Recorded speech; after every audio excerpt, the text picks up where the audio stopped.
Hello, everybody.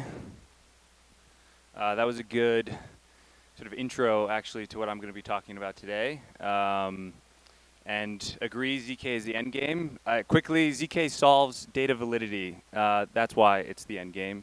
It solves that you can correctly prove the execution and then share an output of that execution and know that it is valid. So just a one-liner on why. Um, I'm Chief Product Officer at Nil Foundation. Nil Foundation has been around since 2018. We've done a lot of state-of-the-art cryptography and ZK work. We built the world's first zero-knowledge proof market. We built ZK LLVM, which is a circuit compiler. And this year we're building a new L2, another one, a little bit different than the traditional roll-up architecture, ZK sharding, based on ZK sharding. And today I'm going to talk about horizontal scaling. Maybe.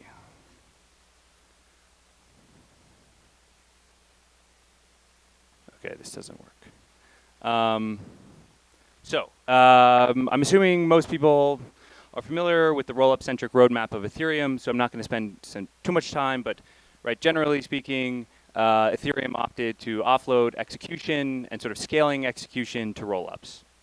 Rollups have done quite well in serving some immediate term needs. Transaction fees are about an order of magnitude lower on rollups than they are on the L1. They have sort of faster transaction processing in terms of practical functionality, right, by sort of the soft finality guarantees that a rollup offers for end users and developers. And I know it says OK job, but they've really rolled out sort of state-of-the-art proof mechanisms and cryptography in order to ensure security of their systems. And they also have really flourishing ecosystems where today I think you can, pretty objectively say that at least in the Ethereum world, application design innovation is happening at the layer 2 or at the layer 2 level. But rollups aren't perfect. They have problems of their own. First, layer 2 transaction fees are still too high. And I think there's a sort of an important perspective to take, which is layer 2 transaction fees certainly help improve the user experience, right? Cheaper transaction fees are more favorable for end users. But they also allow us to build more trustless and censorship-resistant systems, right? In that the more computation and processing that we can offload onto these decentralized systems, the more robust those systems are. And this is sort of fundamental to how we think about why L2 transaction fees being low are important. Second, we have a slight paradox, and I know that there are teams working on this, but Ethereum, which is this maximally decentralized, censorship-resistant, permissionless, layer 1 blockchain, has sort of opted for this model of single operator rollups. And this is, fundamentally challenges some of the very core value propositions that Ethereum as an L1 offers to the broader sort of decentralized ecosystem landscape. Two, we live in a world of rollup abundance or overabundance. And I know this is ironic because I'm up here talking about another layer 2.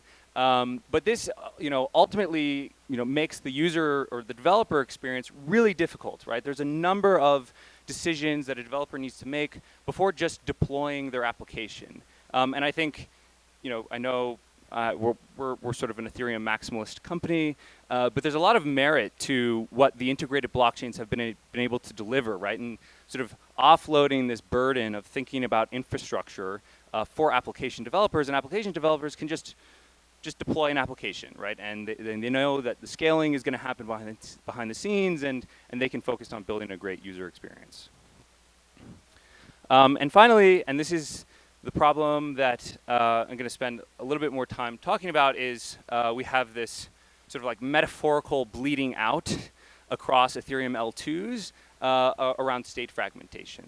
And state fragmentation is this really perverse problem because it compromises network effects of global state, and this is in terms of liquidity, mind share, user distribution. It compounds the complexity that now infrastructure teams or application developers need to handle when moving sort of across different rollup environments. And this complexity isn't just engineering, it's actually a huge social coordination complexity problem, right? In that various teams with thousands of stakeholders need to decide on what interoperability standards they want to implement.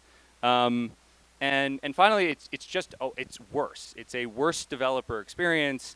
It's a worse user experience. Somebody has to take on the burden of either abstracting away this complexity, which I'll also note there are a lot of great teams doing this, and sort of the intent model sort of holds some promise, or users end up having to bear the burden of this complexity.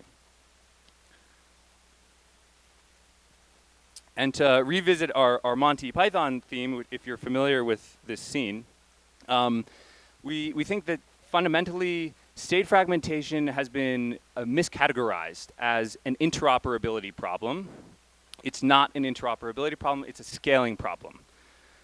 Fundamentally, the more scalable that a layer 2 can be, the less state fragmentation you impose on the ecosystem at large. And this is sort of the core insight to why NIL is building another L2.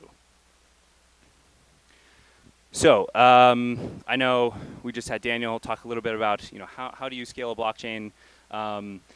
Just to offer sort of a framework, there's really two sort of methods, right? One is vertical scaling, where you sort of boost the hardware utilization or you increase the hardware requirements, right? You improve the ability for a single machine to process transactions, or you horizontally scale, right? In that you can add new nodes, new machines to the system of interest, and you get better scale by distributing the workload across those systems. Now, horizontal scaling has some really great benefits, and this is why I think, broadly speaking, most roll-up teams sort of think about scaling as horizontal scaling. It promotes decentralization in that you can kind of keep hardware requirements relatively low. We can simply add new nodes to the network. There's actually higher scaling limits than vertical scaling, right? In that there's always sort of the capacity of a single machine or what a single machine can do. And it allows for vertical optimizations to take place later on, right? In that you can sort of employ methods of parallelized execution, or you can increase hardware requirements. The big trade-off is you have complexity. You have complexity in networking overhead across these machines. You have complexity in terms of actually bootstrapping a network of operators who will run them. And vertical scaling is, there's a lot of merit to it, and this is a longer presentation than 15 minutes, so I'm going to glance over it, but generally speaking, higher hardware requirements or boosting hardware utilization, these are quite quick. They scale with hardware, which is, has followed Moore's law for many years, and in permission settings are generally easier to upgrade, right, than a distributed system. Okay, and I know this is maybe a little of a controversial view, but if you look at current rollups today, naive implementations of sequential execution of EVMs don't really scale. This is not a scaling technique. This is a batching technique of just offloading execution and sending it back to the L1. And so when you look at vertical scaling techniques and parallelizing the virtual machine, there's some teams that are doing this, and in fact, you have teams working around the EVM to do this with Monad and Say. And then when you think of horizontal scaling, you don't have sort of a single notion of a complete system, right? In that a lot of teams are now trying to sort of implement these systems in which you have interoperability or composability, whether that's synchronous or asynchronous, across existing roll-up instantiations. So there are two approaches on how we might actually achieve scale of a single L2. The first is to kind of take existing rollups and merge them into a single system. And there are a number of ways in which to do this, but generally they kind of follow a similar architecture, which is you take these execution machines sequencing machines that are rollups, and you insert a shared consensus layer, right? And because you have this shared consensus layer, you can sort of have interoperability between these independent rollups. And there's like a lot of, like, again, really great work, Espresso included, who are working on this. But this approach comes with its drawbacks. First and foremost, you have a weakest chain vulnerability, in that the rollup nodes that are executing transactions and posting them to this shared consensus layer, they're not able to give correctness guarantees to this consensus layer unless the consensus layer is also executing those transactions. And there's a nuance here that real-time validity proofs can help solve this. But at the end of the day, in these sets that of rollups who have decided to join this shared consensus layer, they essentially have to trust one another. And you end up with permissioned interoperability. You do not have this permissionless sense of anybody can join one of these sets. You have to sort of have honest trust assumptions. Two, you still have a very fragmented developer environment. And this is important because these shared consensus layers are essentially in the background of execution, right? So it happens behind where liquidity lives. It happens behind where user addresses live. And fundamentally, you still have a fragmented developer experience. And then third, the big one, and I mentioned earlier before, you have global social coordination that you now have to undertake. This is, how do you format transactions, right, for cross rollup interoperability? This is, how do you streamline upgrades for every rollup node such that when one rollup node makes an upgrade, everybody else who's part of this network actually understands what that upgrade is and is following and upgrading their instantiations.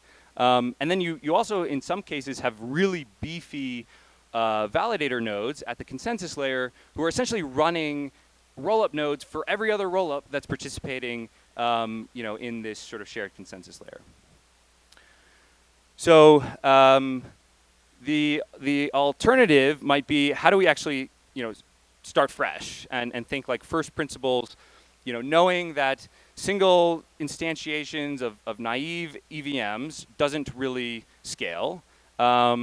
We can take a vertical or horizontal scaling approach. And the parallelized VMs, as I mentioned, are sort of making a lot of progress on this end, and I think this year we'll see a number of them spin up, and these hold promise for sort of near-term performance improvements. But we also have horizontal scaling, which all roads lead to some form of sharding, and this is where we've sort of taken nil, right, in building ZK sharding, which is a provable execution sharding architecture. We solve the data validity problem with zero-knowledge proofs. They are the end game, as Daniel had mentioned. And we bring the power of thousands of rollups to a single unified layer 2, right, in a single unified developer environment.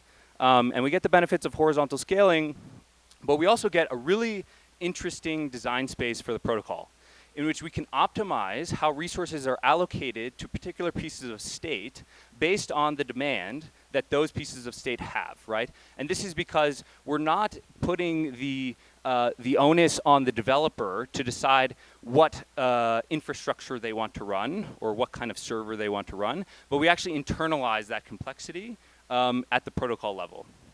And so we like to think of this as like an integrated front end with a modular back end, right? We have this sort of homogeneous, unified developer environment where you can simply deploy your application. The protocol allocates that piece of state, that smart contract, to a particular shard. And then on the back end, we have settlement and DA guarantees on Ethereum, right? And for execution shards, we have sort of optionality of DA, but at the core, the consensus shard, which is essentially recursively proving all of the execution shards, we have full DA guarantees.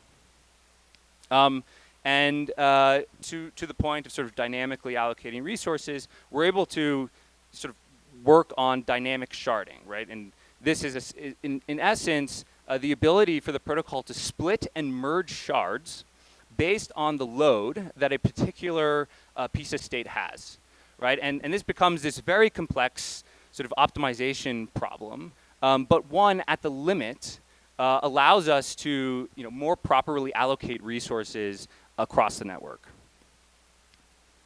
And third, structurally, this architecture allows us to sort of really see through and live through values of decentralization, censorship resistance, and permissionlessness. In that we have a network of validators who, like in traditional sharding L1 architectures, are randomly sampled and sort of assigned to a particular shard. We're able to have the values towards the community, but also substantiated by engineering and design decisions. And we're also EVM maxis. I gave a talk at the main conference earlier this week. There's nothing fundamentally wrong with the EVM. The EVM has everything you might need. It's just been slow to mature, in part because a lot of the EVM innovation has been held within Ethereum core and core contributors.